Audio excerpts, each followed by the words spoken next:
الفاتحة.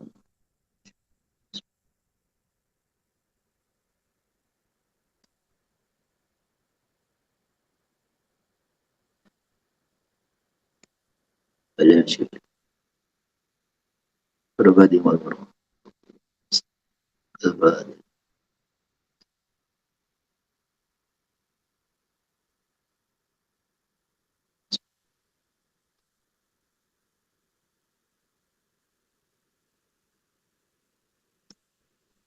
بسم الله نحمده ونصلي ونسلم على رسول الكريم. سبحانك لا علم لنا إلا ما علمتنا إنك أنت العليم الحكيم. Ini melanjutkan kafa'ah, tinggal sedikit. Kemudian selepas itu nikahul amad kita loncati karena sudah tidak ada. Jadi langsung membahas mengenai babu sodak nanti.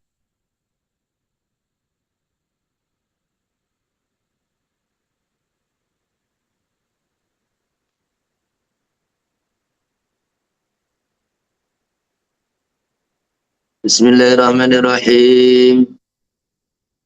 Subhanaka la ilma lana illa ma 'allamtana innaka antal alimul hakim.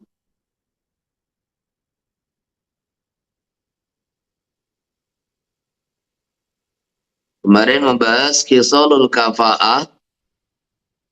Sudah kita bahas, ada 3, ada 5 semuanya. Yang sudah dibahas kemarin, masalah hurriyah, kemudian aifah, kemudian nasab. Nah, sekarang nomor 4, yaitu salamatun minal hirafid dani'ah. Jadi kondisi suami ini tidak memiliki pekerjaan yang bisa merendahkan harga diri, martabat si keluarga mempelai wanita. Maksudnya begitu. Jadi kalau mamanya keluarga wanita, ini pekerjaan orang tuanya si wanita adalah punya pekerjaan yang tinggi. Kemudian calon suami punya pekerjaan yang rendah, yang bisa merendahkan itu harga diri keluarga wanita, maka dianggap itu tidak kafa'ah. Ar-rabi' salamatun minal hirafid dani'ah, selamat. Kondisi suami tidak memiliki pekerjaan-pekerjaan yang rendah. Wa iya, yang dimaksud pekerjaan yang rendah, ma tallat mulabasatuhu 'ala hitatil muru'ah. Pekerjaan yang mana menangani dan mengerjakannya akan menjadikan jatuhnya muru'ah dan sukutin nafas, jatuhnya harga diri. Jadi jatuhnya muru'ah, jatuhnya harga diri, baik dari pihak wanita ataupun ayahnya, walinya, atau keluarganya. Contoh, faman huwa abuhu hajjamun, seorang laki-laki yang dia atau ayahnya adalah tukang bekam. Jadi tukang bekam itu ya tukang bekam, bukan dokter gitu. Tukang bekam begitu, beda dengan dokter. Aukan nasun, atau tukang sapu di jalan. Au harisun, atau seorang security. Au ra'in, atau pengembala. Iku laisa kuf'an li binti khayatin. Tidak setara, tidak sekufu dengan putrinya seorang laki-laki penjahit. Wala khayatun kufu'an li binti tajirin aw bazzazin, dan sebaliknya seorang laki-laki penjahit itu tidak sekufu dengan putrinya seorang pedagang secara umum atau pedagang kain. Jadi tajir ini pedagang secara umum, kalau bazzaz ini pedagang kain. Jadi seorang konveksi, seorang bukan penjual kain ya, seorang penjahit ini juga urufnya di masyarakat tidak sekufu dengan seorang pedagang. Walahuma kufu'aini li binti alimin aw qadin adlin. Begitu pula seorang pebisnis, pedagang tidak sekufu dengan khayat dan tajir dan bazzaz. Seorang pedagang atau pedagang kain tidak sekufu keduanya dengan putrinya orang alim, putri seorang ustadz, putri seorang kiai, atau qadhi. Nah, kenapa qadhi disejajarkan dengan orang alim? Karena di zaman dulu seorang itu tidak akan menjadi qadhi kecuali dia paham agama, dia orang alim. Nah, gitu bedanya. Makanya kalau seorang qadhin adlin, qadhi yang adil, qadhi yang baik agamanya, qadhi yang jujur, qadhi yang jujur, yang baik agamanya. Ini istilahnya bukan sekedar alim, dia juga punya ilmu, dia juga punya kedudukan di masyarakat. Jadi Qadhi Abu Yusuf, Qadhi Muhammad bin Hasan Asy-Syaibani, ini Qadhi Al-Mawardi, Qadhi Al-Qudud, Qadhi As-Subki, Qadhi Syekhul Islam, Syekh Zakaria Al-Ansari. Nah, dari ulama-ulama kita pun itu juga baik itu madhab Hanafi, dari ulama-ulama madhab Syafi'i banyak yang dulu jadi qadhi gitu. Jadi jabatan qadhi ini menunjukkan kalau zaman dulu bukan hanya sekedar orang alim, tapi sudah tingkatan dia ini seorang mujtahid. Nah, begitu. Berarti sudah mampu untuk berijtihad. Tapi selepas tahun 400 kata Imam Qafal Al-Marwazi, ini qadhi yang punya kapasitas ijtihad itu sudah tertutup. Sehingga yang ada adalah qadhi yang muqallid begitu. Wa tajiru man yajlibul badai'a min ghairi takyidin bijinsin. Pedagang adalah orang yang mendatangkan barang untuk dijual tanpa dibatasi jenis apa yang dia jual. Wal bazzazu bai'ul bazzi, yaitu pedagang kain. Termasuk Imam Abu Hanifah radhiyallahu anhu penjual kain. Qala al-Mutawalli wa laysa min al-hirafi tani'ah nijaratun wa khibazatun. Bukan termasuk pekerjaan yang rendah, yaitu nijarah jadi tukang kayu, atau khibazah jadi koki pembuat roti. Nah, jadi seorang koki pembuat roti, atau orang yang dia ini buat roti dijual, atau buat roti kerja buat roti, ini bukan termasuk pekerjaan yang rendah di masyarakat. Walau itarada 'urfu baladin bi tafdili badil khirafi tani'ah. Kalau berlaku tradisi sebagian kota lebih mengutamakan sebagian dari pekerjaan-pekerjaan yang rendah, allati nasaw 'alaiha, yang telah ditegaskan oleh para fuqaha, lam yu'tabar, maka tradisi tersebut tidak boleh dipakai. Jadi maksudnya di atas dikatakan pekerjaan-pekerjaan yang rendah itu apa? Bekam, tukang sapu, apa itu khirasah, security, pengembala kambing, atau mungkin tambal ban atau apa di zaman sekarang. Gitu. Pokoknya pekerjaan-pekerjaan yang rendah, atau mungkin kuli bangunan atau apa. Jadi pekerjaannya memang itu dianggap rendah di masyarakat. Tapi yang masalah kuli atau apa tidak disebutkan. Yang disebutkan yang di atas tadi. Jadi ada satu tradisi di satu daerah, satu kota, atau satu desa. Pekerjaan-pekerjaan yang telah ditegaskan oleh para fuqaha itu pekerjaan rendah dianggap itu pekerjaan mulia umpamanya, maka tradisi tersebut tidak boleh dipakai. Wa amma ma lam yanussu 'alaiha, adapun pekerjaan yang tidak ditegaskan secara shar'i, tidak ditegaskan secara terang-terangan. Jadi nas itu satu kata-kata yang tegas. Memang arahnya ke situ, mananya ke situ, gak ada kemungkinan mana lain. Ulama fuqaha tidak menegaskan itu pekerjaan, fayurja fihi ila urfi baladiha, maka dikembalikan kepada tradisi adat istiadat yang berlaku di daerah setempat. Ma'inna zira'a qad tabtulu tijarah fi baladin, karena pekerjaan bertani, berkebun, jadi ziraah itu bertani, berkebun, terkadang lebih diutamakan dari berdagang di sebagian daerah. Wa fi baladin akhar bil akas, di tempat yang lain sebaliknya perdagangan lebih diutamakan daripada pertanian. Kama qala Royani kada bituhfah.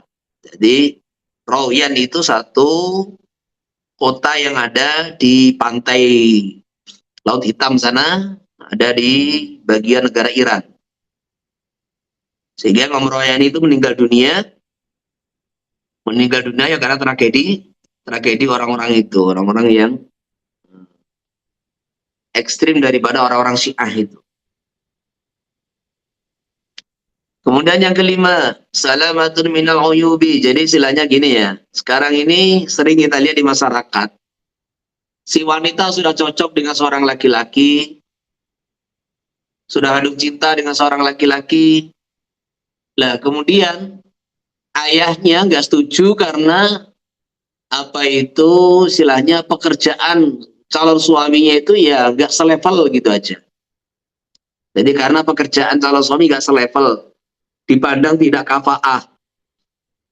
Maka ini kalau seandainya si wanita tuh memaksakan diri, pengen tetap nikah, pakai tahkim, kawin lari, maka ini nggak sah. Jadi kalau memang pekerjaan antara calon suami dengan pekerjaan orang tuanya si wanita itu tidak selevel, kemudian terus lari, cari apa itu namanya tahkim di kampung lain, di kota lain, sampai 100 kilo, 200 kilo. Nah, dalam kondisi seperti ini, di mana antara calon suami dan calon istri itu tidak sekufu, maka pernikahan semacam ini tidak sah. Karena tahkim itu diantara syaratnya harus kafaah antara zauj dan zaujah. Nomor 5, salamatun minal uyubil musbitati lil khiyar. Nah, suami tidak memiliki aib yang membolehkan khiyar, hak memilih fi fasli nikah dalam membatalkan nikah. Wa hiya sab'un, ada 7. Salasun mustaraka baina zaujain. Yang 3 dimiliki oleh masing-masing, bisa dimiliki oleh masing-masing suami istri. Wasnatani khassatani bizauj, wasnatani khassatani bizaujah. Jadi ada 7, di mana yang 3 ini bisa terjadi pada laki-laki perempuan, calon mempelai suami atau mempelai perempuan. Kemudian yang kedua hanya terjadi pada calon suami, wasnatani khassatani bizaujah, yang 2 hanya terjadi pada perempuan. Amma salatul mustarakah, 3 yang bisa terjadi pada keduanya, fal junun, yang pertama gila. Wa in taqata aqala, walaupun gilanya ini terputus-putus, tidak terus-menerus, ataupun hanya sebentar-bentar. Wal judzamu wal barasu, penyakit lepra dan penyakit belang. Faman bihi batuha, barang siapa memiliki salah satu dari 3 penyakit ini, falaysa kufu'an disalimati anha, maka dia tidak sekufu, setara dengan wanita yang tidak memiliki 3-tiganya, tidak menderita, tidak memiliki ketiga-tiganya. Liana nasa ta'afusu bataman bihi ba'duha, karena wataknya manusia, jiwa manusia itu ta'afu, merasa jijik, subataman, hidup bersama orang, ya bihi, yang ada pada dia ba'duha, sebagian dari 3 penyakit tersebut. Jadi orang tuh merasa jijik, merasa nggak nyaman, suhbah, berteman, berdekatan, apalagi berjodohan, rumah tangga dengan orang yang memiliki penyakit gila, lepra, belang, merasa jijik di situ itu. Walaupun cantik ternyata punggungnya belang, tangannya belang, jadi nggak nyaman lagi begitu. Apalagi penyakit Judam Baros ini dianggap ini penyakit yang menular. Ini bahaya banget. Walau karena bi'aibun adon. Kalau ternyata pada wanita ada cacat juga, fala kafa'ata bainahuma, tetap tidak ada kafah antara keduanya. Saunita faqa al-aibani, baik cacat yang dimiliki keduanya sama, kabarso wa barso, laki-laki belang dengan wanita yang belang, au ikhtalafa atau beda, qaratqa wa majbub, wanitanya terjadi penyempitan farji karena tulang, karena daging, wa majbub, laki-lakinya tidak punya zakar, walau kana mabi'athara wa khasya, bahkan walaupun aib yang ada pada wanita itu lebih parah, li'anal insan ya'afu min ghairihi ma la ya'afu min nafsihi, karena seseorang itu bisa jijik sebab aib yang ada pada orang lain, sesuatu yang dia tidak jijik seandainya penyakit itu ada pada dirinya. Orang itu bisa jijik dengan borok orang lain, tetapi dia tidak jijik dengan borok dia sendiri. Merasa tidak nyaman dengan penyakit gila yang menimpa orang lain, tetapi dia biasa saja dengan penyakit gila yang ada pada dirinya. Jadi ini alasan kenapa walaupun dua-duanya punya penyakit yang sama, majnun dengan majnuna, aboros dengan barsa, kan gitu kan, ajadam dengan jazma, tetap itu tidak sekufu. Wal jununu maradun yazulu bi syu'ur minal qalbi. Jadi maksud junun adalah penyakit yazulu yang hilang bihi dengan penyakit tersebut, apa syu'ur minal qalbi, jadi hilang rasa dari hati seseorang. Jadi hilang perasaannya itu hilang. Mabaqal quwati, padahal kekuatan fisiknya masih ada. Wal harakati, gerakannya. Fil adha, di dalam anggota yang tampak, anggota yang dohir. Jadi hilangnya rasa dari hati ini sudah hilang sama sekali. Walaupun fisiknya masih normal, kekuatannya, gerakannya masih normal. Itulah namanya gila. Jadi yang tertutup itu akalnya. Tertutup itu akalnya, hatinya. Lah akal itu ada di sini, di dada atau di otak, itu ulama khilafiyat. Ilmu kalam itu khilafiyat di situ itu. Wal juda mu'ilatun, satu penyakit yang marru, tiba-tiba menjadi merah. Minas, sebab penyakit tersebut, apalagi untuk anggota badan. Sumaya suatu kemudian menghitam. Sumaya takoto kemudian yakoto itu maksudnya itu hancur atau merotoli, cara Jawa itu namanya. Ya takoto, jadi anggota tubuh kita ini tahu-tahu anggota tubuh orang yang diserang penyakit judam ini hitam, selepas hitam merah, selepas merah menghitam, selepas hitam mungkin terus berlepas satu sama lain, bisa lepas itu, dimerotoli. Wal marasu ikubayatun syadidun, putih yang sangat, fil jildi, yang ada di kulit, yudhibu damamiyatahu, yang menghilangkan warna darah yang ada pada kulit. Jadi warna darah, warna kemerah-merahan darah yang ada pada kulit itu hilang. Wa in qalla walaupun penyakit baros itu sedikit. Jadi di antara penyebab penyakit baros diantaranya yaitu wudu di air yang wadahnya dari logam di saat musim panas. Jadi wadah dari besi, wadah dari tembaga, kayak zaman dulu wadahnya dari seng. Di saat musim panas itu nanti kalau kena terik matahari itu air akan ada zuhumah, karat-karat yang naik ke permukaan air. Lah karat-karat itu nanti kalau mengenai pori-pori, mengenai kulit pori-pori, mengenai pori-pori kulit, maka itu nanti akan menghalangi kelancaran daripada sirkulasi darah. Akhirnya banyak sekali itu saraf-saraf yang darahnya tersumbat, timbullah penyakit belang. Walaupun hadis itu dhaif, tetapi dari segi kedokteran itu sahih. Sahih. Makanya ini jangan diremehkan gitu loh.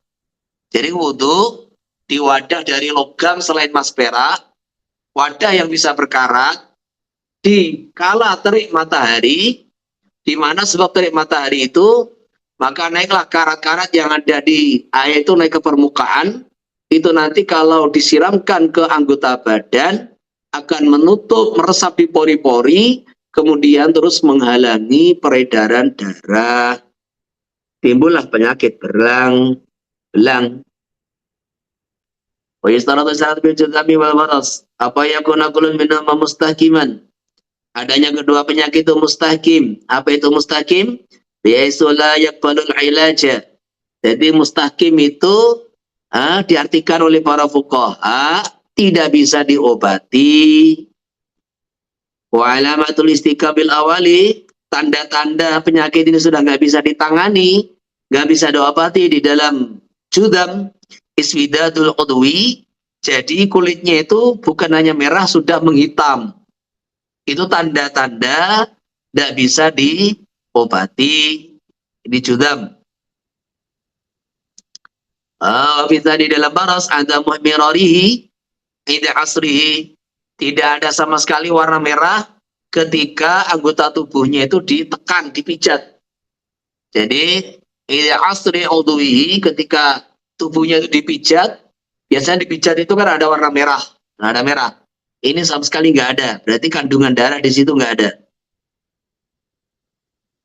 Wa amal khaslatani khasiyatani khasatani bizauji, dua penyakit yang hanya ada pada menimpa pada suami, calon suami, faljabu wal unnatu, yaitu tidak punya zakar atau impoten.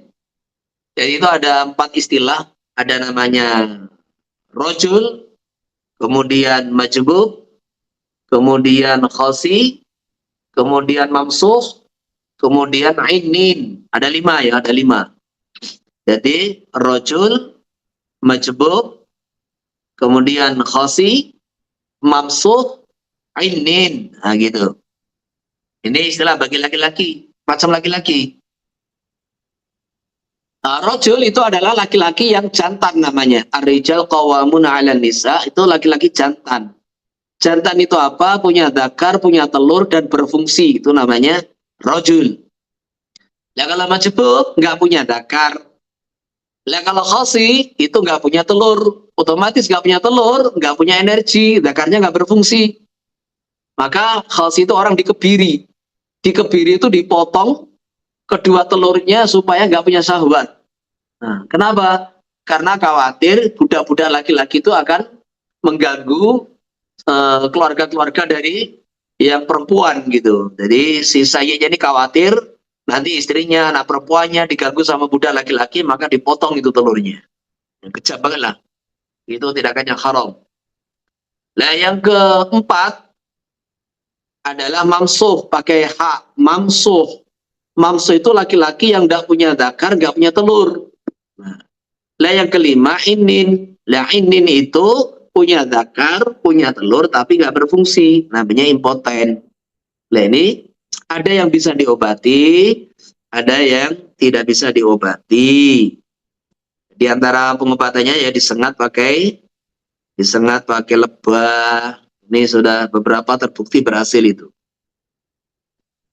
Bali zaujati al-khiyaru, seorang istri boleh memilih fauran segera bebas nikah. Jadi ini bukan cerai ya. Jadi ketika salah satu memiliki aib yang disebutkan di atas, maka ini bukan cerai, bisa punya hak untuk membatalkan akad. Jadi di pengadilan itu bukan diceraikan, tapi akad nikahnya dibatalkan. Artinya dibatalkan itu tidak mengurangi adatu tolak. Nah gitu loh. Ini tidak mengurangi adatu tolak, namanya fasah. Fasah kayak jual beli dibatalkan begitu, ini nikah dibatalkan. Idza wajada zauja majbuban, ketika terbukti menemukan suaminya ternyata tidak punya zakar, ainin, tidak berfungsi zakarnya. Walau karena talaqqa au qarna, walaupun dia sendiri farjinya tidak bisa dicima. karena ada penyempitan sebab daging atau penyempitan sebab tulang. Walaupun si wanita punya cacat, tetap dia punya hak untuk membatalkan nikah. Wa amal khasatani bi zaujati farataku wal qaranu. Yaitu yang dua perkara yang hanya pada istri, yaitu farjinya terjadi penyempitan, jadi sempit, tidak bisa dijima maksudnya, atau buntu karena penyempitan daging atau tulang. Wali zauji al khiyaru. Suami punya khiyar idza wajada zaujata radqa. Kalau dia menemukan istrinya, ternyata farjinya nggak bisa dijima karena penyempitan tulang, atau penyempitan daging. Farotaku insidatu ma'alil jima. Tertutupnya farji yang dijima bilaham sebab ada daging. Wal qaranu insidatu bil admi. Jadi penyempitan farji karena ada tulang. Jadi saya ada penyempitan pinggul. Akhirnya farjinya jadi sempit. Nggak bisa dijima. Jadi maksudnya begitu. Wala tujbaru ala syakil maudhi. Wala tujbaru ala syakil maudhi. Si wanita tidak boleh dipaksa operasi untuk merobek tempat yang bisa dijima. Jadi merobek tidak boleh dipaksa operasi kemaluan supaya lubangnya bisa diperlebar dan bisa dijima. Ben syaqqatu syaqqa ghairuha. Kalau kemudian dia merobeknya atau ada orang lain yang merobeknya, wa amkanal wat'u dan bisa dijima, nah cukup dijima, fala khiyar, maka tidak ada khiyar. Lizawalil mani minal jima, karena tidak hilangnya perkara yang menghalang-halangi jima. Kala bihasyatil i'ana wa amal ama wa qatul atraf. Nah sekarang ini tadi ada 7 perkara yang sudah disebutkan, itu aib yang membolehkan pembatalan nikah. Nah sekarang ditemukan di masyarakat itu satu aib-aib yang semakna, yang membuat pasangan mungkin nggak nyaman, atau bahkan ada satu penyakit yang lebih parah daripada apa yang disebutkan oleh para fuqaha. Lah apakah penyakit-penyakit itu juga bisa khiyar? Contohnya HIV gitu kan, AIDS, atau kanker, penyakit kanker payudara atau kanker apa. Ini kan juga menjadikan pasangan itu tidak nyaman, apalagi HIV itu menular kepada pasangan, menular kepada keturunan. Jadi hilangnya apa itu kekuatan antivirus yang ada pada tubuh kita ini. Wa ma'ana wa qatul atrafi, adapun buta, terpotongnya sebagian anggota. Jadi nggak punya tangan, nggak punya kaki mamanya. Wa tasyawuhu surati, ternyata buruk rupanya. Di fotonya cantik, ternyata faktanya nggak cantik, jelek sekali. Wal istihadah, itu ternyata istihadah. Ada orang menikah, setahun penuh istihadah. Dan maunya diobati kesana kemari nggak sembuh. Apakah boleh dia membatalkan nikah? Wal bakhoru, bau mulut. Jadi bakhor itu bau mulut bukan karena gigi yang tidak pakai gosok gigi, bukan. Bakhor itu bau mulut yang karena pencernaan yang kotor. Jadi gitu. Jadi bakhor ini bau mulut yang terus ada dikarenakan satu penyakit, yaitu pencernaan yang kotor, sehingga menguap ke atas gitu. Wasunan, dan bau ketiak yang tidak sedap. Wal kuruhus sayyalatu, luka yang terus borok luka yang terus mengeluarkan air. Wadaiqul manfidi, yaitu sempitnya farji. Besolaya ta'adaru dukhulu dzakari fi farjiha, tidak sulit untuk memasukkan dzakar dalam farjinya, bisa dicipta tapi sempit. Wala yusbitul khiyarat, maka tidak membolehkan pembatalan nikah. Khilafan lijamin mutaqaddimin, berbeda dengan pendapat beberapa sekelompok ulama mutaqaddimin. Maksudnya apa? Itu semua tidak boleh membolehkan khiyar pembatalan nikah, tetapi masalah ini ada khilafiyat. Baqala al-qadi yu'asiru kullu ma yaksiru saunan tawaqan. Bahkan Qadhi Husain mengatakan yu'asiru, bisa mempengaruhi. Mempengaruhi itu maksudnya bisa membolehkan khiyar. Kullu ma, semua penyakit yaksiru, yang bisa menghilangkan saurata tawaqan, bangkitnya syahwat. Pokoknya ini lebih longgar lagi Qadhi Husain ini. Apa saja penyakit yang menjadikan orang jadi gak syahwat, gara-gara penyakit itu, maka itu membolehkan pembatalan nikah. Wala sahwana yasra la yutabaru bil kafa'ah. Pendapat asal yang diunggulkan, kekayaan tidak disyaratkan di dalam kafa'ah. Lianal maladilun zailun, karena harta itu adalah bayang-bayang yang kapan-kapan bisa hilang. Jadi bayang-bayang itulah harta. Harta nggak bisa dimiliki. Harta itu nggak bisa dimiliki. Ya, bayang-bayang yang terkadang melekat pada kita, terkadang juga lenyap dari kita. Itulah zilun zail. Wala yaktakhiru, tidak membanggakan. Bi, dengan harta ahlul muru'at wal basairi, orang-orang yang menjaga harga dirinya wal basairi, dan orang-orang yang basair itu orang-orang yang apa itu punya pandangan hati. Maksudnya ini orang-orang yang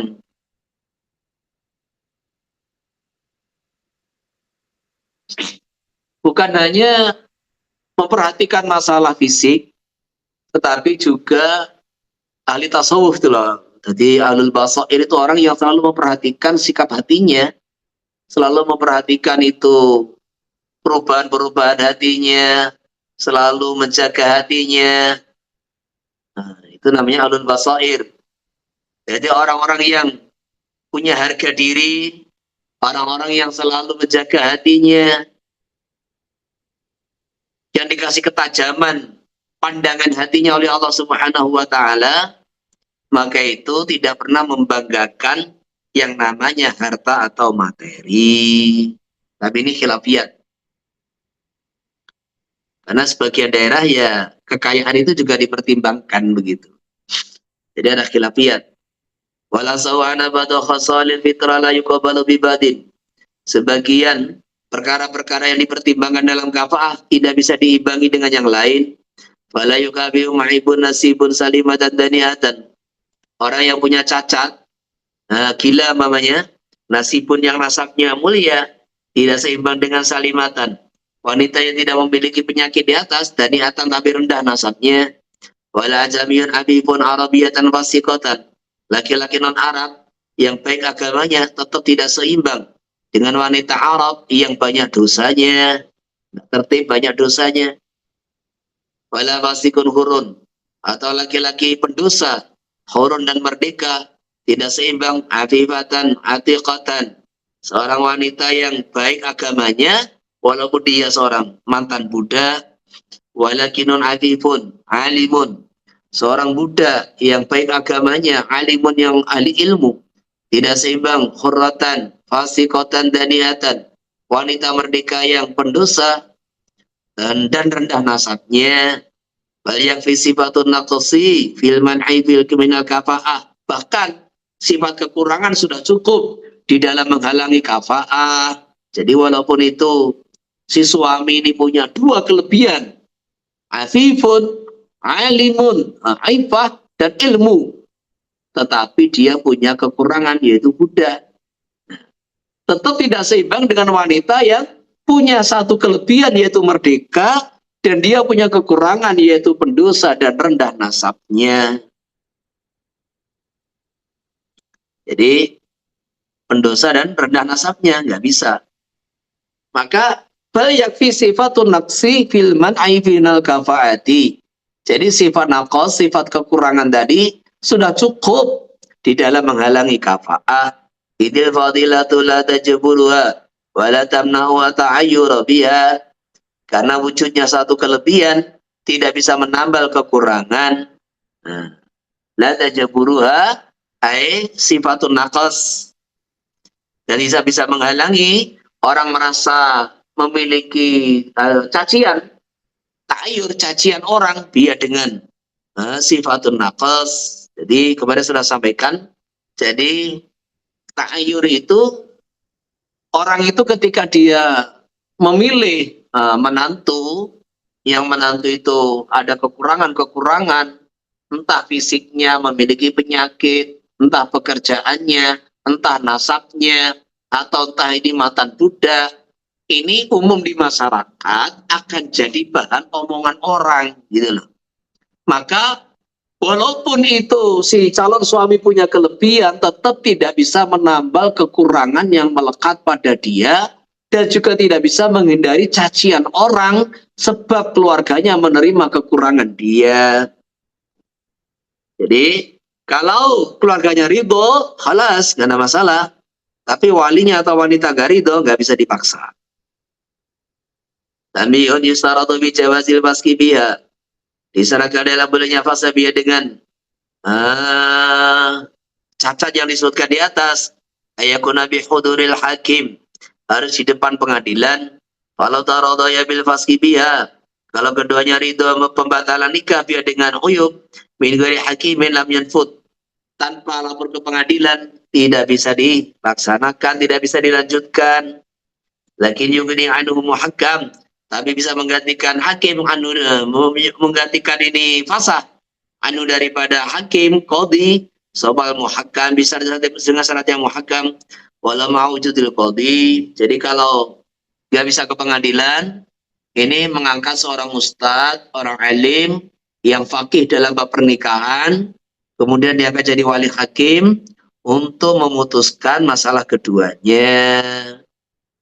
Ya sudah, nikah dibatalkan lewat muhakam. Nah, milam tajid hakiman wala muhakaman. Kalau si wanita tidak menemukan hakim juga muhakam, nafadha fasquha li darurah. Maka sah pembatalan nikahnya karena darurat. Kama qadu bi lisari bin nafaqah. Sebagaimana wanita yang mendapati suaminya iksar dengan nafkah, yaitu tidak mampu kasih nafkah. Dilaporkan ke pengadilan, biayanya mahal, cari muhakam, tidak ada ustadz yang tahu, yang paham. Ya sudah, ini darurat, dia bisa membatalkan nikah dia sendiri, alasannya tidak dikasih nafkah oleh suaminya. Walau surita bi ahadi zawjaini halatal aqdi wasfun. Kalau disyaratkan dalam salah satu calon kedua mempelai ketika akad, jadi ketika ijab kabul disyaratkan satu syarat, satu sifat, la yamna'u sihhatan nikah, yang tidak menghalang-halangi sahnya nikah, tidak bertentangan dengan sahnya nikah. Kajamalin wa bikaratin wa huriyatin. Cantik, perawan, merdeka, nasabnya bagus, wa yasarin kaya, wa syababin muda, wasalamatin min uyub, tidak memiliki cacat. Gazawastuka binti bisati anna bikrun. Aku nikahkan kamu dengan putriku, syaratnya putriku ini masih gadis. Akhratun merdeka masalan. Aku nikahkan kamu dengan putriku, syaratnya kamu ini orang yang kaya, sudah punya rumah. Nah gitu mamanya. Sudah punya rumah, sudah hidup mandiri. Contoh aja itu.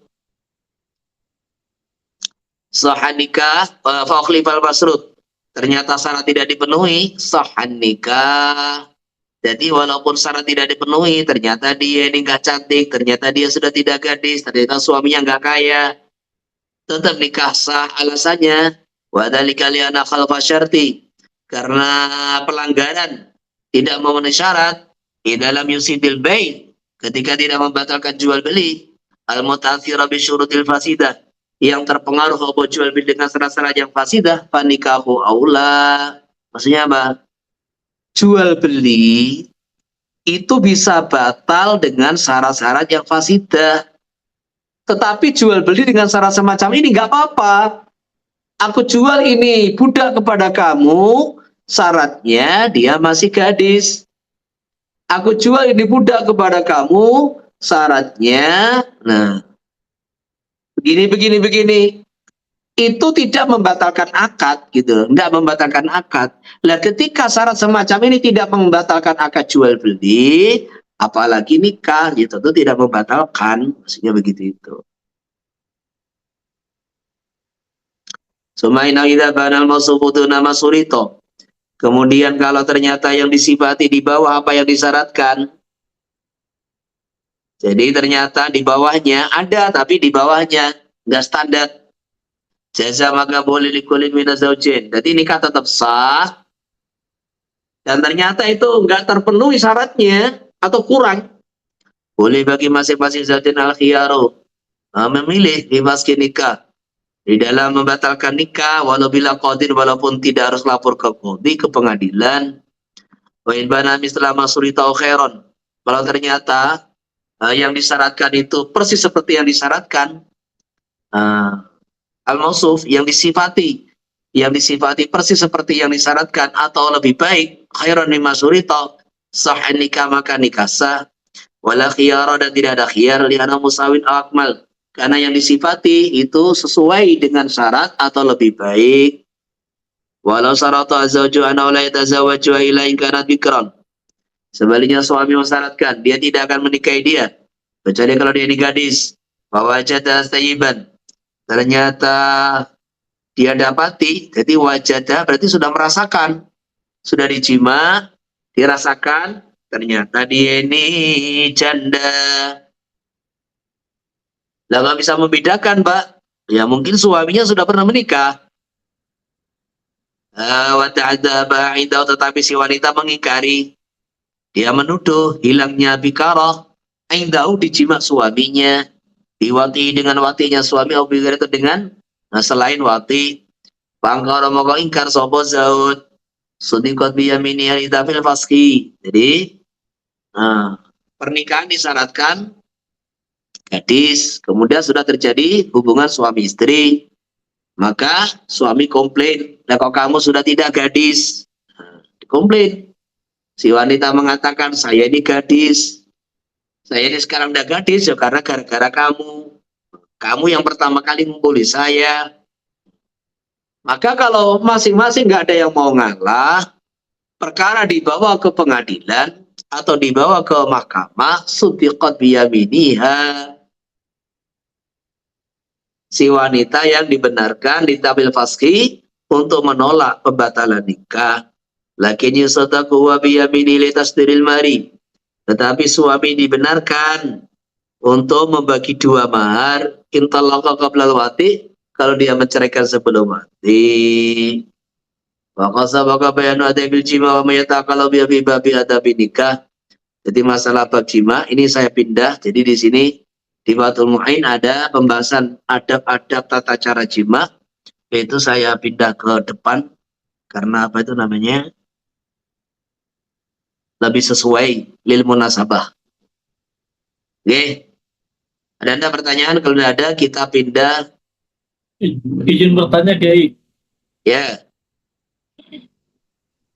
Perihal tadi jenengan ngebahas kafaah dengan tahkim itu, ada satu kasus, Kiai. Si wanita bawa calon suami ke keluarganya, tapi si keluarganya nggak mau menikahkan. Jelas sama-sama diketahui itu memang nggak sepupu. Kemudian si wanita ini diam-diam dibawa sama si lelakinya, dinikahkan oleh ulama lah, orang ngerti agama gitu. Apa namanya itu, muhakam, nikah oleh muhakam. Jelas ini tidak sepupu. Nah, di tengah perjalanan ada masalah, cerai baru 1 bulan udah nikah lagi. Tapi yang nikah kedua ini resmi oleh keluarganya, pernikahan oleh keluarganya, wali oleh keluarganya. Nah, pertanyaan saya, Kiai, ini pernikahan kedua sah atau tidak, Kiai? Jadi gini ya. Karena jadi gini. Itu kan si suami yang menikah pertama itu dia tahu hukum, tahu aturan enggak? Kan gitu kan? Enggak tahu. Kalau dia orang awam kan gitu kan? Orang awam. Dia orang awam, dia perasaannya apa itu namanya? Ya kafah itu dia enggak paham. Atau mungkin dia ikut pendapat ulama yang tidak terlalu ekstrim dalam masalah kafaah kan gitu kan? Mungkin seperti itu. Atau sudah gak usah pindah, sudah kita madzhab Syafi'i aja gitu. Tetapi dia tidak paham apa itu kafaah gitu loh.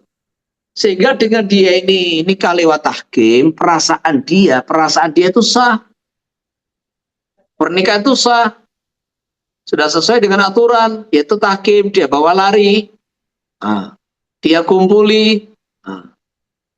Sehingga kalau kondisi ketika kumpul, ketika jima, hubungan suami istri, terutama suami loh ya ini, bukan istrinya, terutama suami, merasa bahwa saya ini jima sesuai dengan aturan yang sah. Karena pakai tahkim, pakai apa. Lah, dia tidak paham bahwa syaratnya tahkim itu harus kafaah. Kan gitu kan. Kecuali darurat ya. Ini kan bukan darurat masalahnya. Ini kondisi bukan darurat Iya, sih. Wanita itu masih ada calon yang lain yang mau tuh masih banyak gitu loh. iya. Jadi maka kalau kondisi semacam itu kita tidak bisa mengatakan kamu zina. Oh nggak bisa gitu loh. Karena apa? Dia nggak paham itu kafaah gitu loh. Dia nggak paham itu kafaah. Dia perasaannya itu nikah itu sah. Nah ternyata pernikahan tidak memenuhi syarat karena tidak kafaah. Jadi menurut pandangan saya itu watinya wati subuhat gitu loh. Kalau wati subuhat ya sudah dia wajib menjalani masa iddah. Si wanita ini nggak boleh langsung dinikahkan, nggak boleh. Beda dengan orang zina, orang selingkuh, zina dan selingkuh dalam arti zina lah ya. Itu nggak ada masa iddahnya. Tetapi yang kamu ceritakan itu si laki-laki menyangka punya praduga kuat bahwa saya ini menikah, bahwa kan dia yakin saya ini menikah gitu loh. Jadi yang begini ini, selama itu tidak diputus oleh pengadilan bahwa itu batal, itu maka ya wati subuhat. Ketika sudah terjadi wati subuhat, dia menjalani masa iddah. Kalau dia tidak menjalani masa iddah langsung nikah, ya nikah yang kedua tidak sah. Nikah pertama yang nggak sah, nikah kedua yang nggak sah. Jadi ini akhirnya apa? Inilah kalau orang itu apa-apa itu karena emosi kan gitu kan. Kamu ini sudah carikan calon yang cocok untuk kamu malah cari menurut kemauan kamu sendiri. Gak ada pertimbangan sama sekali, gak ada mikir masa depan atau bagaimana. Nah, terus keluarga punya anggapan, nikah nggak sah. Nikah nggak sah, kan gitu kan. Nah, ketika nikah nggak sah, maka dinikahkan langsung, anggapannya itu zina. Nah, ini juga tidak dibenarkan, kecuali lah ya, kecuali laki-laki yang pertama itu memang dia dari awal punya pandangan saya ini zina. Nah, saya ini zina, ya beda lagi. Nah, itu kan tidak ada. Gambarannya itu dia adalah nikah gitu loh, maka itu harus dipisah dulu sementara, dipisah dulu menjalani masa iddah dari laki-laki pertama. Nanti kalau sudah selesai baru dinikahkan dengan laki-laki kedua. Wallahu alam. Apaan Kiai tadi teh saya sempat terpikir ya, sempat terpikir taswir, tapi ini ngelamun nggak aktual. Seandainya kejadian seperti itu, ada wanita nikahnya pakai muhakam, kemudian ya tadi tidak sepupu. Kemudian si laki-laki yang kedua ini paham hukum. Ah, ini mah ada nggak sah ini gitu. Langsung aja dikawin, nggak ada iddah gitu. Itu berarti nggak boleh ya kayak ya? Jadi akhirnya laki-laki yang kedua itu juga wati subuhat gitu loh. Jadi Oh akhirnya gitu. dia juga wati subuhat gitu loh. Jadi jadi Apalagi dua-duanya waktu jawabnya jazakallah Kiai. Oh, terakhir Kiai mungkin ini agak ringan. Kalau nggak sepupu tapi dinikahkan itu berarti tetap sah ya Kiai ya kalau dinikahkan sama keluarga yang wali ayah gitu. nah kemarin kamu kemana toh? Itu kan yang penting walinya, wali akrab sama wanitanya setuju gak ada masalah. Oh iya iya iya. Jazakallah Kiai. Yang lain ada.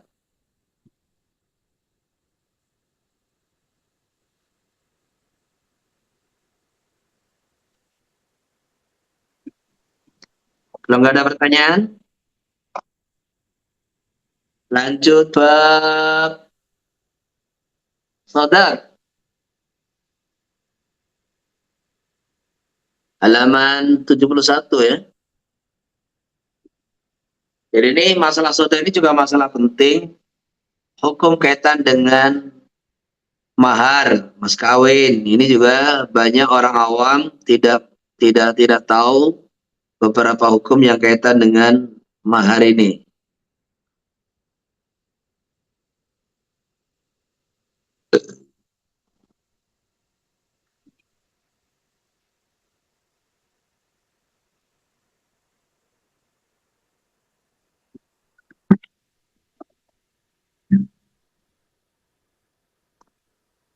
Bismillahirrahmanirrahim.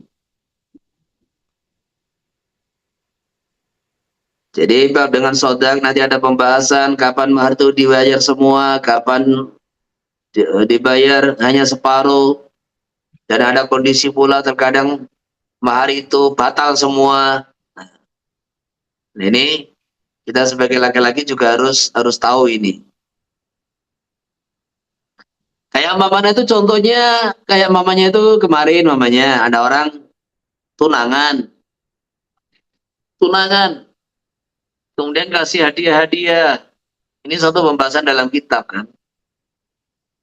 Maka ternyata takdir Allah, qadarullah itu bukan jodohnya. Jadi akhirnya nggak jadi nikah. Nah, ketika tidak jadi nikah, maka apakah wajib bagi keluarga perempuan mengembalikan semua hadiah yang sudah diberikan kepada dia?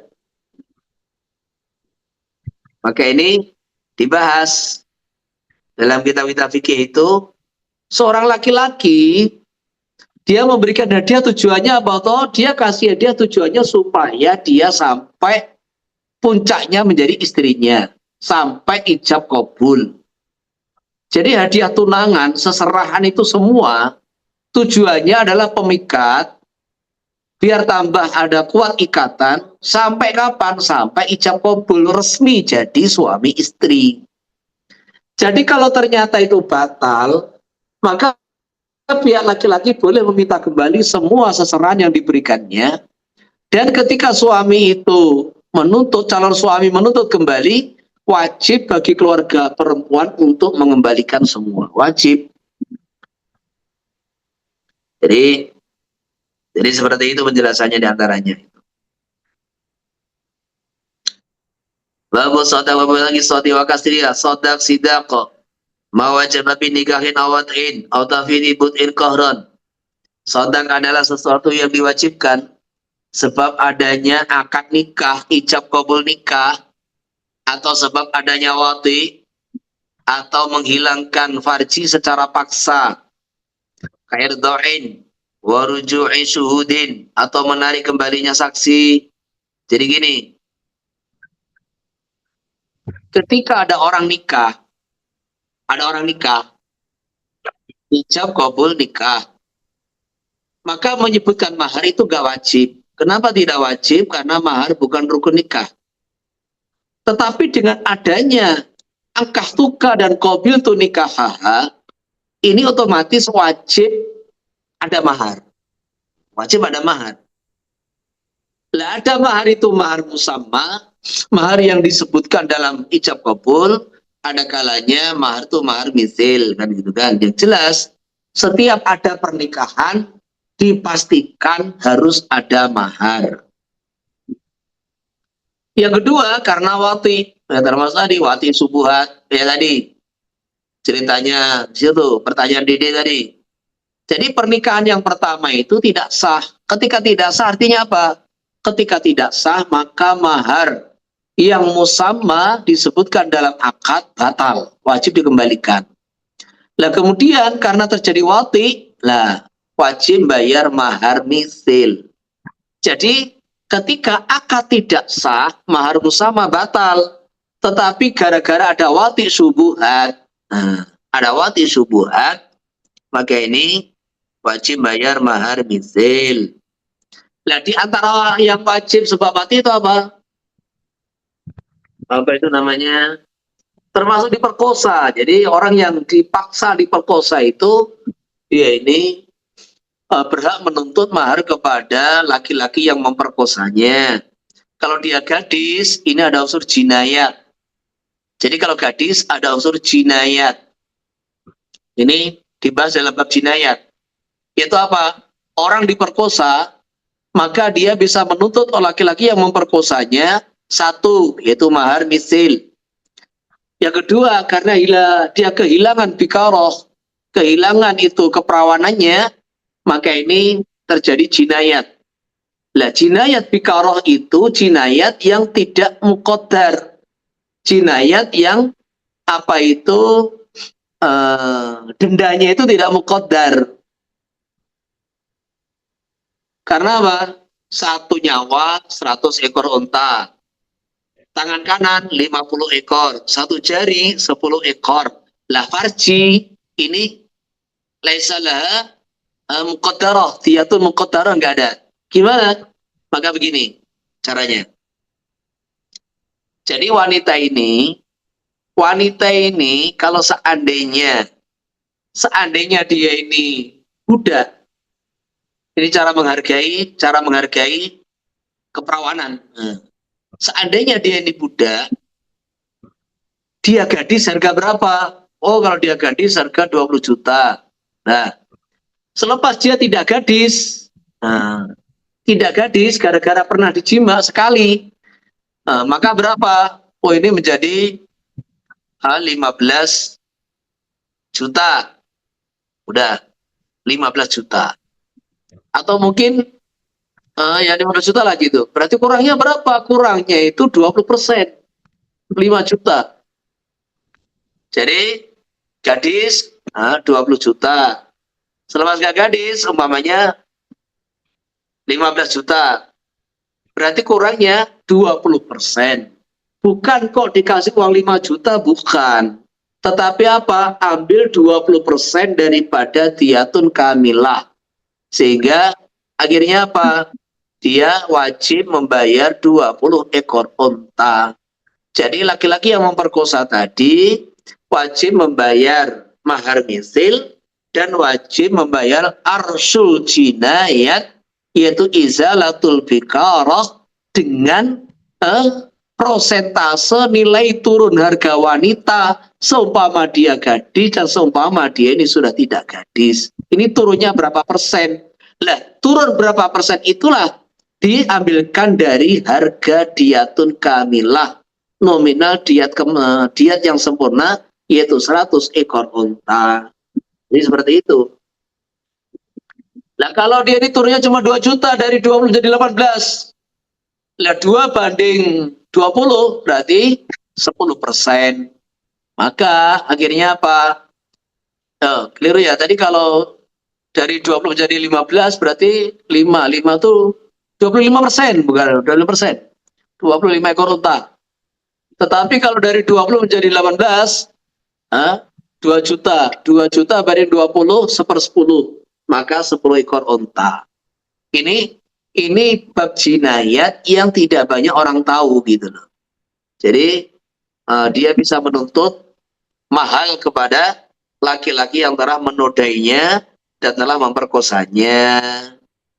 Lah beda kalau zina suka sama suka, yang namanya pelacur. Yang pelacur tidak ada mahar, juga tidak ada iddah, juga tidak ada arsu jinayat, gak ada. Wong suka sama suka kan gitu kan.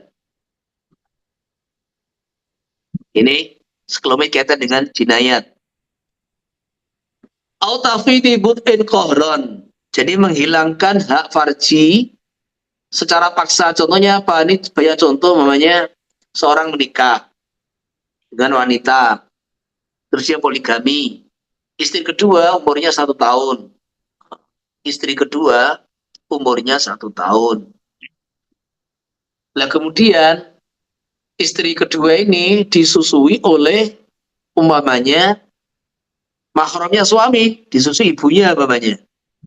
Jadi istri kedua disusui oleh ibunya, disusui sampai 5 kali. Nah dengan persusuan ini apa yang terjadi? Yang terjadi si istri kedua menjadi saudara persusuan. Otomatis, dan saudara persusuan itu adalah mahram mu'abbad, mahram yang selamanya. Maka otomatis pernikahan batal gitu. Ini satu. Atau yang kedua, mahram mu'abbad itu bisa terjadi karena wati subuhat. Contoh, sebagian daerah orang tidak memperhatikan masalah hijab. Ini antara mertua, menantu, juga tidak jaga jarak, bebas gitu, umpamanya. Nah, suatu hari, kebalikannya, seorang anak mengumpuli ibu tirinya. Nah, umpamanya begitu. Seorang anak mengumpuli ibu tirinya disangka istrinya. Karena dia si anak punya istri, si ayah punya istri baru. Ibu kandungnya, istri yang lama sudah meninggal. Udah, tinggal satu rumah. Lah, istrinya ini dua-dua wanita sama-sama masih muda, kan gitu kan. Akrab tinggal satu rumah. Nah, satu hari mungkin lampu mati atau gimana. Lah, si anak mengumpuli wanita yang ada di sebuah ruangan, disangka istrinya, ternyata adalah ibu tirinya atau garis miring istri baru dari ayahnya. Betul, ini bukan zina. Disangka istrinya. Lah, ini namanya wati subuhat. Lah, iya. Terus apa pakaitannya dengan yang kita bahas? Jadi dengan adanya wati subuhat ini, apa namanya? Dia nggak dosa, satu. Yang jelas dia wajib bayar mahar misil. Udah, dia nggak dosa, dia wajib bayar mahar misil kepada mautu'ah. Nah, yang parah karena wati subuhat itu yujibul mahramiyah, menetapkan mahram mu'abbad, yujibul mahramiyah al mu'abbadah. Yaitu apa? Ketika si anak dia mewati ibu tiri, otomatis mautu'ah menjadi mahram bagi si ayahnya, si anak, si wati dan anak-anaknya gitu loh. Jadi si mautu'ah, istri muda tadi, istri muda ayah tadi, gara-gara diwati oleh si anak ini, apa yang terjadi? Si mautu'ah menjadi mahram bagi si ayahnya. Ketika jadi mahram, otomatis pernikahan batal. Berarti si anak telah melakukan satu perbuatan yang tafwitul bud'i, membatalkan pernikahan ayahnya. Nah ini loh. Jadi apa kewajiban dia? Kewajiban satu, wajib bayar mahar misil untuk si mautu'ah. Yang kedua, mengganti mahar yang dibayar oleh si ayah. Wajib. Dia menjadikan batalnya pernikahan. Ini satu perkara yang juga termasuk daqaik daqiqah, ya, perkara yang agak rumit di dalam bab fikih.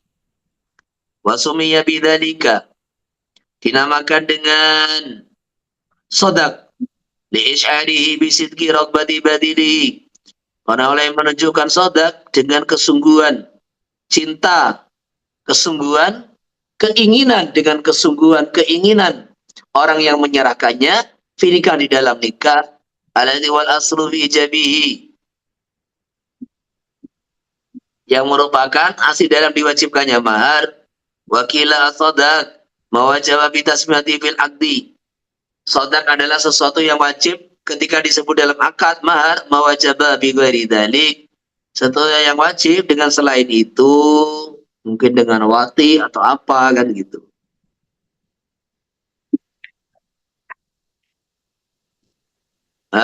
Sudah, ini sebelum lanjut ada pertanyaan enggak? Apa yang saya sampaikan tadi? Assalamualaikum Pak. Assalamualaikum warahmatullahi wabarakatuh. Mau nanya, tadi kan Bapak ada bilang kalau macam apa bab rogol tadi itu apa? Kalau kan dia dinilaikan dengan hamba, dikadarkan kalau dia tak ada, kalau dia apa anak gadis berapa harganya semua. Terus Ya. kalau macam zaman sekarang ini kan tidak ada hamba. Terus gimana mau nilai harganya itu? Jadi kalau zaman sekarang itu tidak ada hamba, ya apa tuh namanya?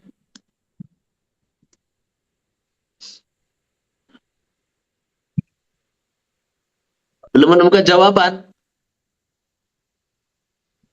Jadi kalau zaman sekarang tidak ada hamba dan kita juga tidak bisa tanya di mana ada hamba, ini sementara kita belum bisa menemukan jawabannya.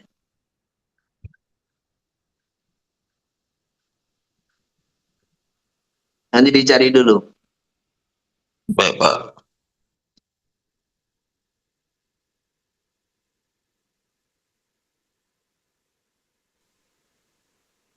Terus apa lagi? Nggak ada? Wakila. Wal aslu bil babi. Dasar hukum dalam bab masalah sodak qabla al-ijma' qalu itu adalah firman Allah Subhanahu wa taala wa atun nisa sadaqatihinna nihla, dan berikan kepada wanita sadaqatihinna mahar-mahar mereka nihlah sebagai pemberian dari Allah kepada mereka, i'atiyatan min Allah, pemberian dari Allah taala. Wa qalu ta'ala wa atuhum ujurahunna wa atuhunna ujurahunna bil ma'ruf, dan berikan kepada mereka ujurahunna mahar-mahar mereka bil ma'ruf dengan baik, muhsanat sebagai istri yang, jadi muhsanat ini adalah sebagai wanita yang dilindungi dari maksiat. Jadi muhsanat ini kebalikan daripada zaniat. Jadi berikanlah mahar mereka dengan baik sebagai wanita yang dikumpuli secara resmi, secara aturan agama, bukan cara ilegal, bukan cara zina, gitu.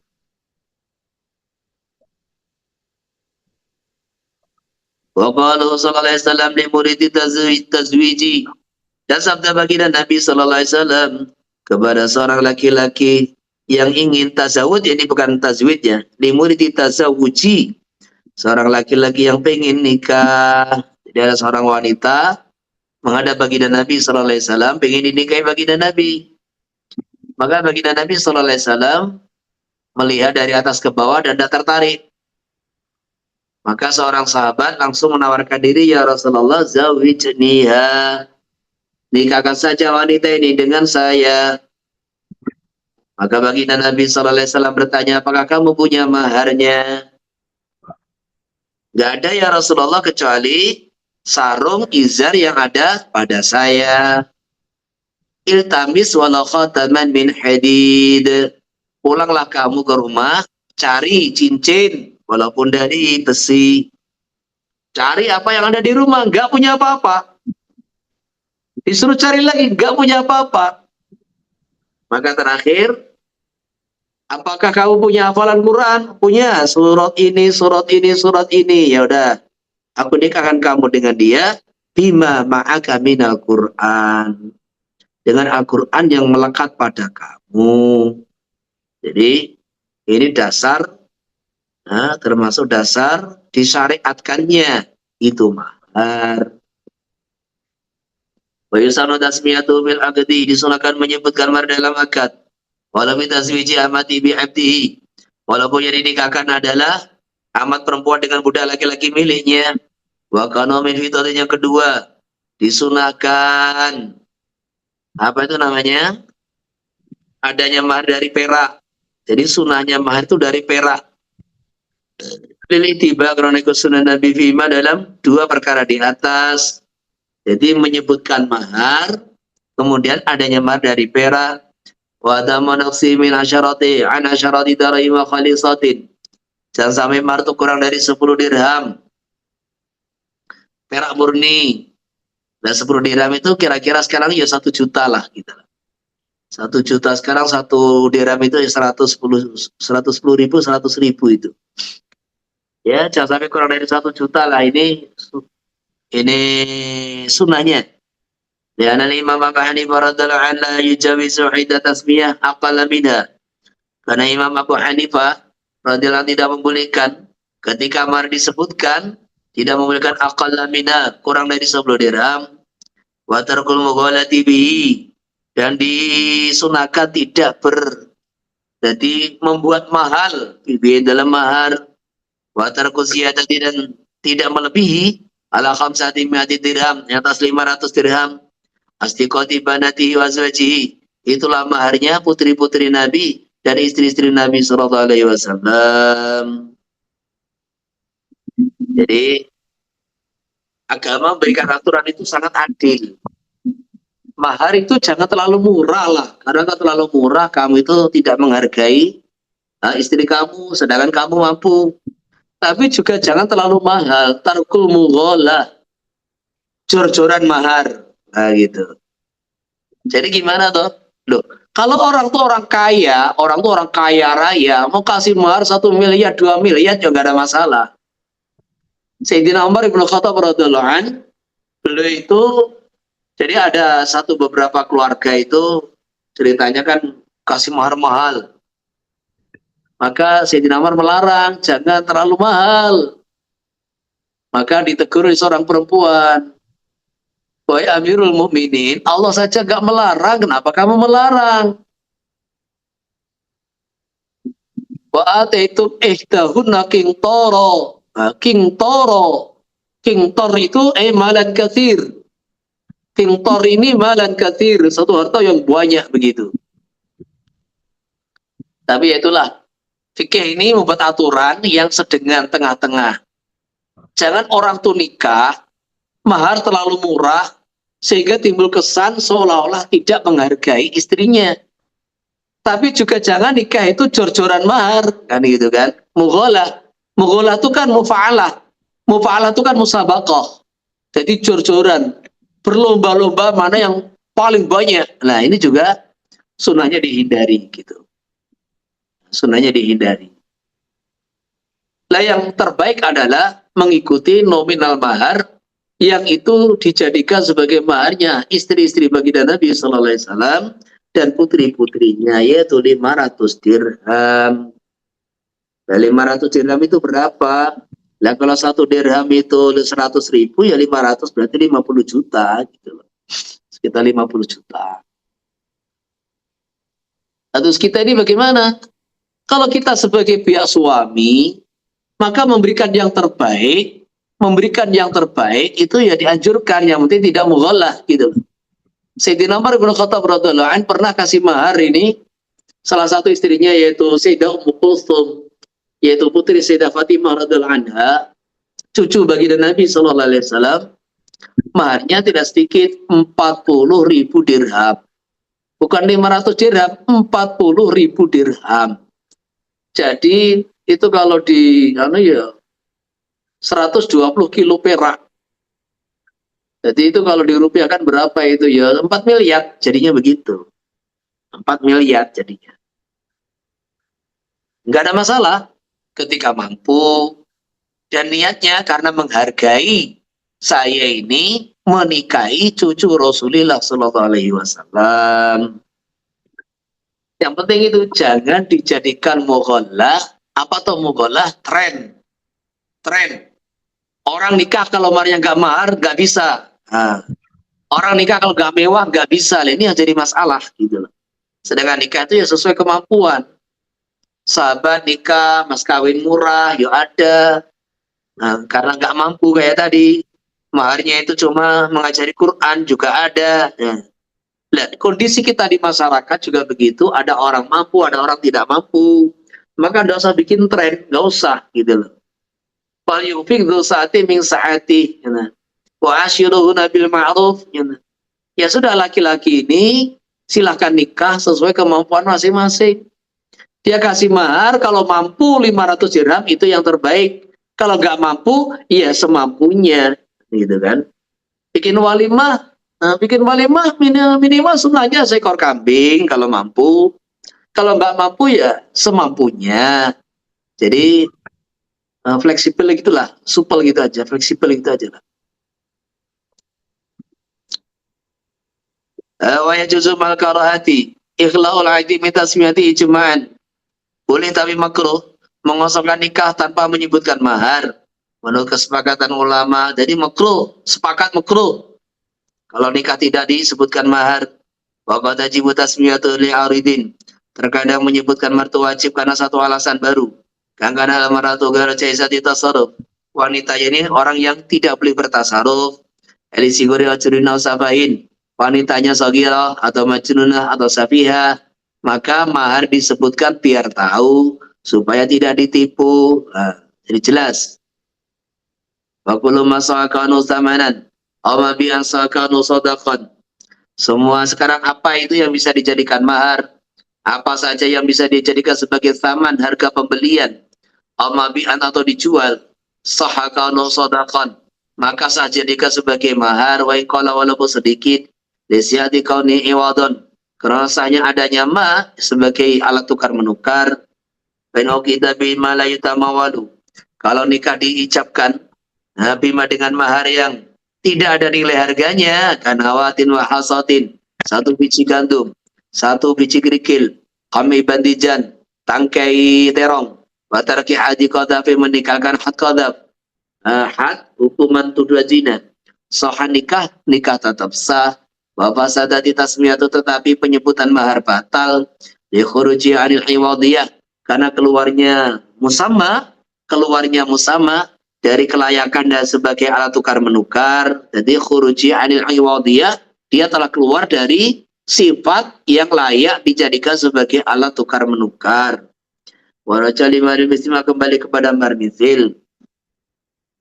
Wali zaujati habsu nafsiyah anda slimiya li zaujiyah. Jadi kalau ada nikah tidak disebutkan maharnya, atau maharnya itu ternyata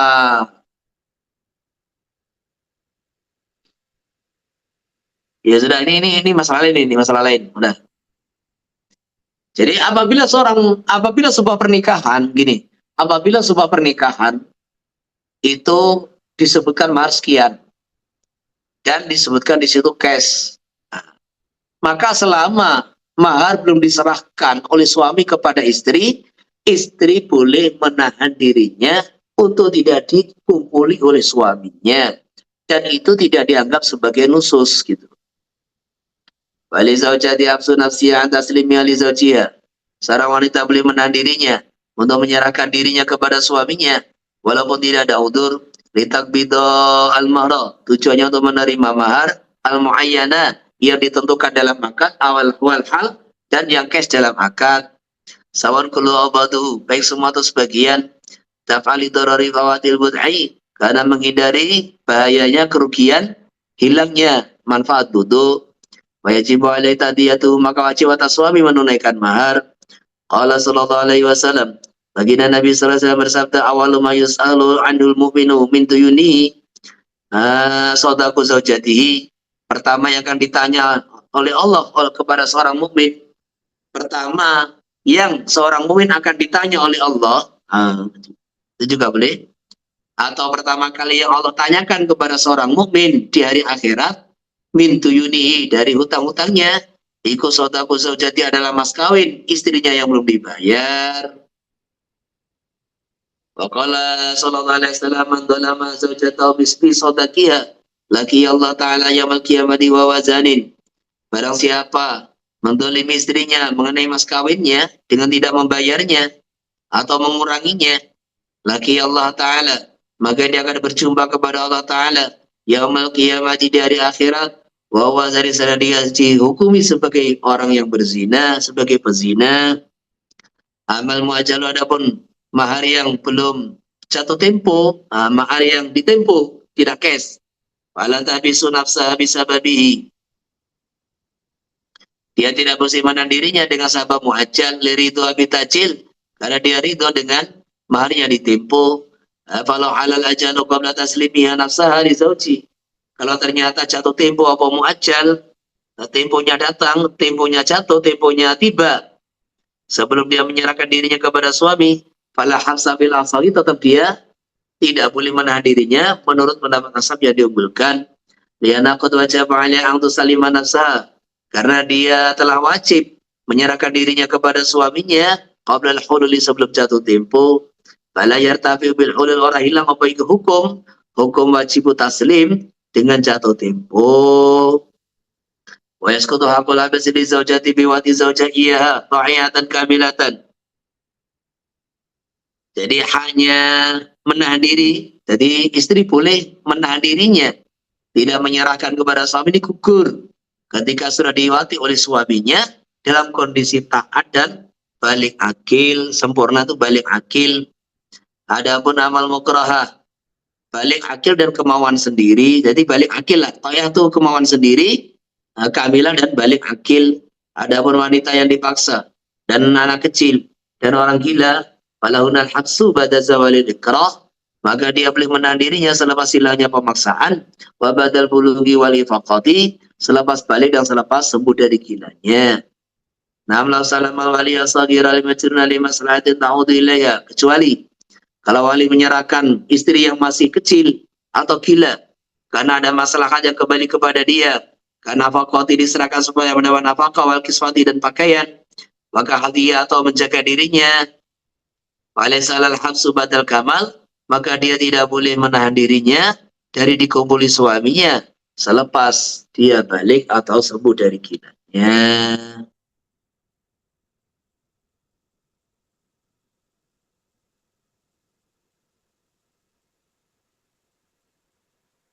Suma pada tadlimi sadaqillah tumalu jubalin awi tanabutin wa izlati wasakin bitolabi minha. Jadi ini zaman dulu, terkadang orang nikah itu tidak ada persiapan gitu loh. Orang nikah tidak ada persiapan, maka perlu ke salon dulu, perlu membersihkan diri dulu di zaman dulu gitu loh. Dan seperti zaman sekarang, 1 tahun sudah persiapan gitu loh. Jadi selepas penyerahan mahar lah kepada istri itu malu dikasih waktu supaya istri wujuban dengan wajib. Inawi tanadzufin, untuk membersihkan diri. Wa izalati wasakhin, dan membersihkan, menghilangkan kotoran-kotoran yang ada di tubuhnya. Bitolabi minha, dengan permintaan zaujah, amin wali atau permintaan walinya. Zamanan, sampai pada waktu yarahu qadin, yang cukup, dipandang cukup oleh qadi. Min salah satu ayamin faqalla, yaitu 3 hari atau kurang.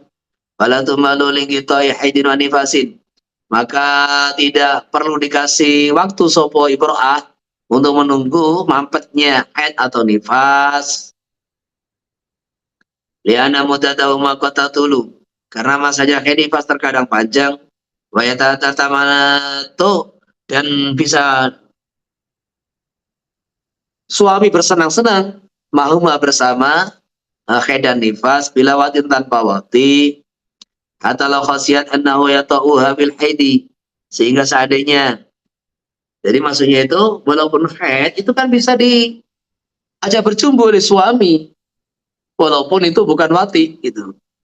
Sehingga kemudian kalau khawatir supaya imra'ah annahu yata'uha bil haidi, dia khawatir nanti kondisinya tetap dikumpuli suaminya, ya salama nafsa wujuban, tetap dia wajib menyerahkan dirinya, walal imtina, dan wajib menjaga dirinya dari jima. Jadi ya tetap menyerahkan dirinya untuk dijumpa oleh siapa itu namanya suaminya, tetapi dia wajib menahan diri, menghalang-halangi suami dari jima. Bain alimat anamtina min awati la yufidu, kalau dia yakin bahwa oleh menghalangi zaujah dari wati tidak berfaedah, waktu qarainu bil qat'i, kemudian korina menuntut, memastikan, korina memastikan bianau ya ta'ab, bahwa suami akan pasti mewatinya karena tidak bisa menahan diri, lam yab'ud, maka satu pendapat yang terima, apa analaha bal alaiha, boleh bagi wanita, bahkan wajib bagi wanita untuk imtina minat taslim, jangan menyerahkan diri.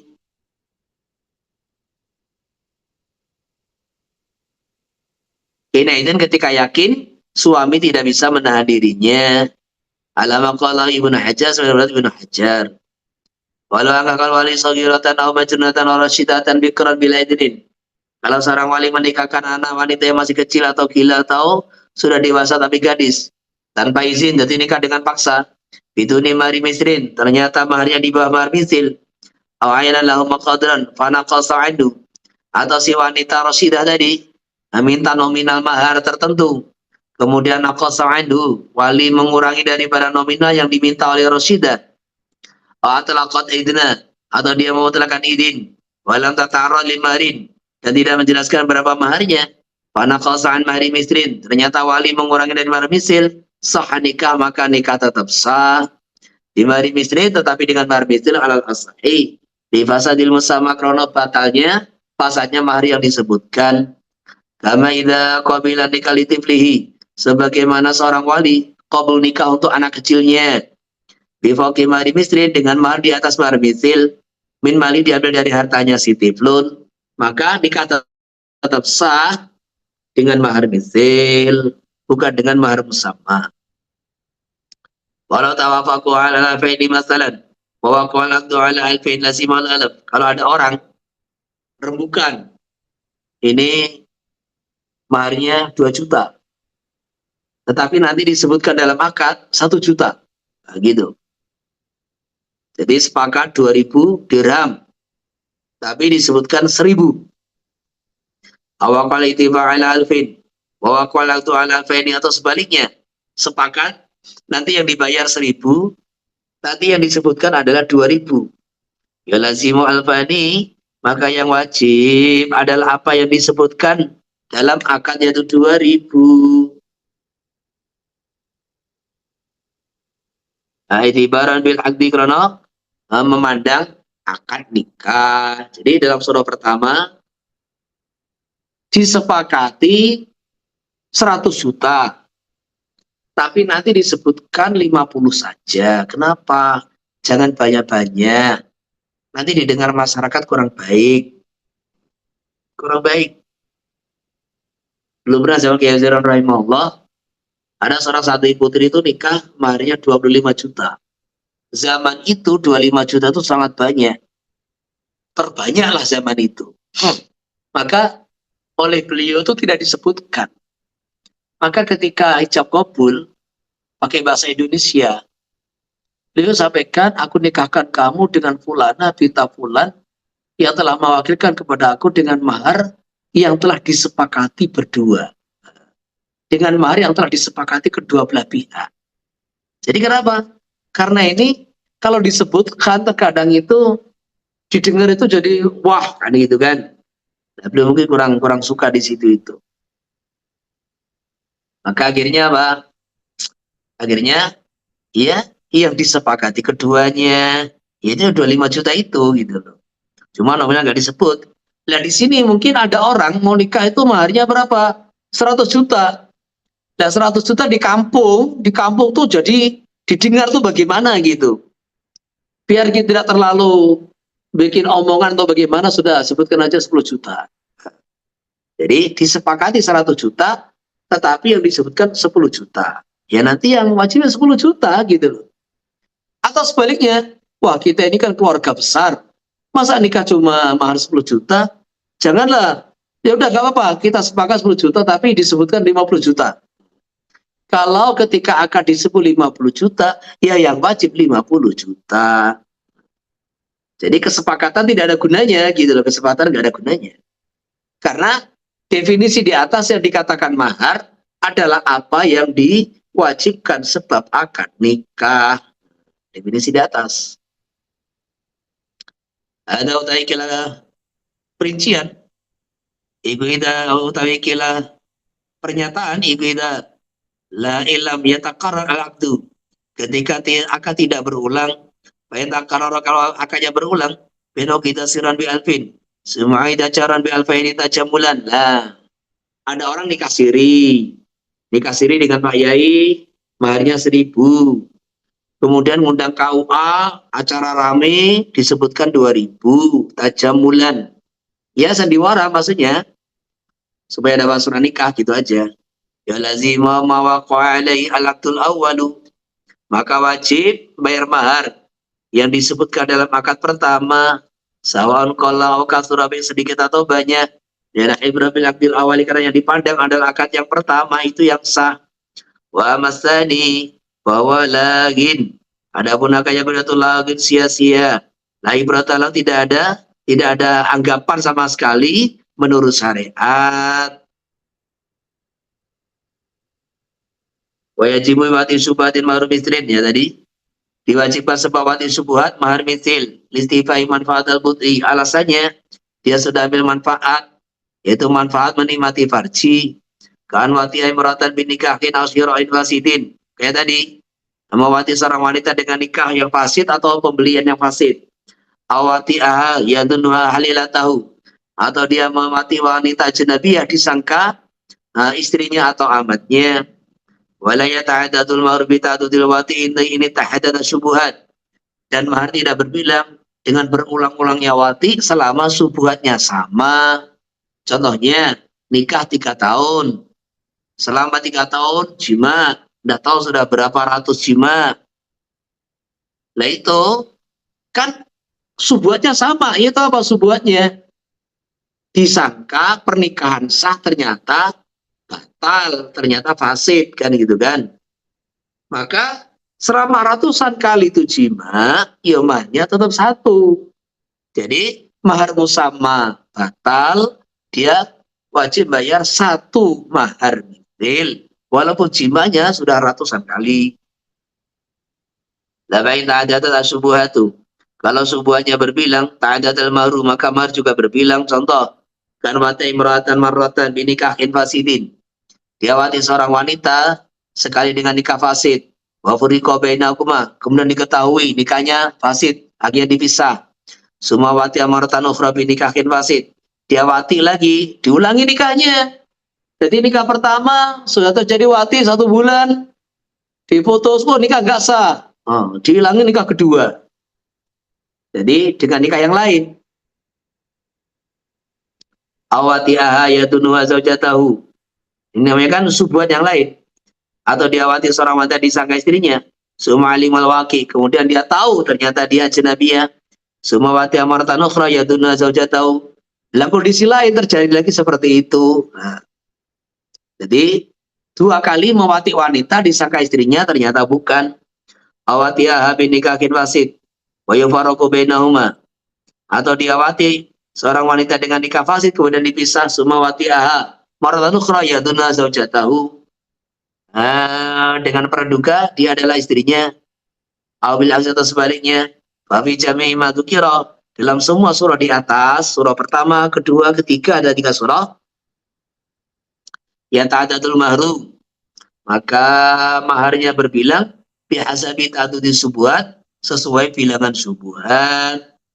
Jadi dalam surah pertama 2 kali mahar, surah kedua 2 kali mahar, surah ketiga ya 2 mahar gitu. Kalau karoro wata maksubatin, kalau dia mengulang-ulang mewati wanita rampasan, jadi wanita diculik, amukratin atau wanita yang diperkosa, ala zina atau zina, takaral mahru, maka juga maharnya berulang. Wajibu likuli watin marun, setiap wati wajib mahar. Lindifai syubuhati, karena tidak adanya syubuhat. Al-mulhaqati binikah, yang disamakan dengan nikah. Wal wujubu nabi itlafi, kewajiban mahar di sini sebab itlaf. Maka ta'adada, berbilang apa itlaf. Jadi orang wajib bayar mahar sebab memperkosa orang atau menjima wanita yang diculik. Nah, itu berbilang dengan bilangnya wati. Karena tidak ada subuhat. Tidak ada subuhat gitu. Jadi kewajiban mahar di sini bi itlaf. Waqad ta'adada, berbilang apa itlaf. Dan terus sekarang Anda bertanya, yang dimaksud wati berbilang tuh bagaimana kalau zina? Nah kalau zina itu yang dimaksud berbilang apakah memasukkan berkali-kali atau gimana? Nah di bawah itu dijelaskan. Dalam i'anatul talibin wal murad bitakaruril wati au ta'addudi kama qala at-Tabiri ayyasula bi kulli marratin qada'ul watar ma'a ta'addudil azminah. Jadi setiap wati sudah terpuaskan. Jadi setiap kali wati terpuaskan, kemudian terus wati lagi di waktu yang lain, maka ini dianggap 2 kali wati. Walau kana yanzi'u wa ya'udu wal af'alu mutawasilah, kalau dia melepas, memasukkan, dan antara melepas memasukkan itu masih bersambung perbuatannya, walam yaqdil watara, dan belum terpuaskan itu syahwatnya, illa akhiran, kecuali di klimak yang terakhir, fawa wiqa'un wahidun bila khilaf, ini dianggap 1 kali jima wati. Wa ma dalam tatawassal al-af'alu fatata'addatul wata'at wa ilam yaqdi watarahu. Atau waktunya enggak nyambung, pagi, siang, sore. Nah, ini jelas dihitung wati yang berbilang walaupun dia tidak sampai klimak atau tidak sampai puas karena tidak sampai inzal umpamanya. Walhasilu mananau matanaza qasidan litarki, kalau dia ini melepas dakarnya dengan tujuannya meninggalkan, au ba'da qada'il watari, atau karena sudah puas, sudah klimak, suma'ada kemudian balik, ta'addada maka berbilang. Wa illa kalau tidak ya fala maka tidak berbilang. Oke. Oke, ada pertanyaan? Habis waktunya? Oke, izin bertanya kayak Ya. kan di bab syurutil maktubah itu ada pernyataan boleh menikahi wanita yang dia ini mengaku sudah habis masa idahnya.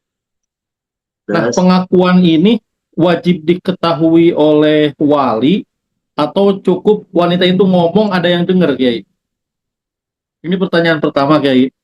Kemudian yang nah, itu kedua, kan yang pertama itu maksudnya gini. Gimana? eh, ini pertanyaan pertama, Kiai. Jadi di situ kan disyaratkan fa in urifalaha wada'at anna zauja talaqaha aumat. Itu udah selesai lah gitu idahnya. Nah, pengakuan ini itu yang penting ada yang dengar atau si walinya harus tahu gitu, Kiai. Ini pertanyaannya. Kemudian yang kedua, praktek khilah di dalam mahar itu beberapa kali terjadi dan itu sarannya dari saya lagi, Kiai. Ada laki-laki mau nikah dengan wanita, laki-lakinya nggak mampu, si perempuannya mampu. Agar keluarga tidak malu di acara pernikahan, akhirnya saya mengarahkan si wanita itu ngasih perhiasan ke laki-laki, kemudian perhiasan itu dijadikan ini apa namanya, dijadikan mahar. Seperti itu, Kiai. Mungkin dua pertanyaan ini mohon keterangannya. Jadi pertanyaan pertama, yang namanya menikah itu kan yang mengijabkan adalah wali. Maka wanita itu ngomong aku sudah selesai masa iddah ya harus kepada wali gitu. Jadi harus kepada wali dan itu saksi juga tahu gitu. Karena yang mengijabkan itu wali. Lah, cuma kalau walinya wali khos, wali nasab, apakah dia wajib tanya? Kamu selesai masa iddah tuh ngidah apa? Terus detailnya bagaimana? Nah, pertanyaan itu nggak wajib bagi wali nasab. Tapi bagi wali KUA, bagi wali muhakam, itu wajib. Nah, gitu loh. Jadi wajib Anda menyatakan sudah selesai masa iddah, itu ceritanya bagaimana? Kronologinya bagaimana? Istilahnya prosesnya bagaimana? Itu harus jelas. Gitu loh. Karena banyak masyarakat yang tidak paham apa yang dimaksud dengan selesai masa iddah. Iddahnya dengan kelahiran, iddahnya dengan 4 bulan 10 hari karena kematian, atau iddahnya dengan akro atau apa, yaitu harus dijelaskan kalau itu bukan wali nasab. Kedua, nggak ada masalah gitu loh, nggak ada masalah. Jadi istilahnya wanita itu ngasih dulu uang, kemudian jadikan sebagai mahar, nggak ada masalah, boleh-boleh aja. Oke, saya kira cukup ya. Ya, Jam kalau 10. Kiai. Ya, mudah-mudahan diterima oleh Allah Subhanahu wa taala. Allah kasih paham, Allah kasih kekuatan bisa mengamalkan dan menyampaikan kepada semua umat Islam. Subhanallah bihamdi, subhanallah. Assalamualaikum warahmatullahi wabarakatuh. Waalaikumsalam Assalamualaikum warahmatullahi warahmatullahi wabarakatuh.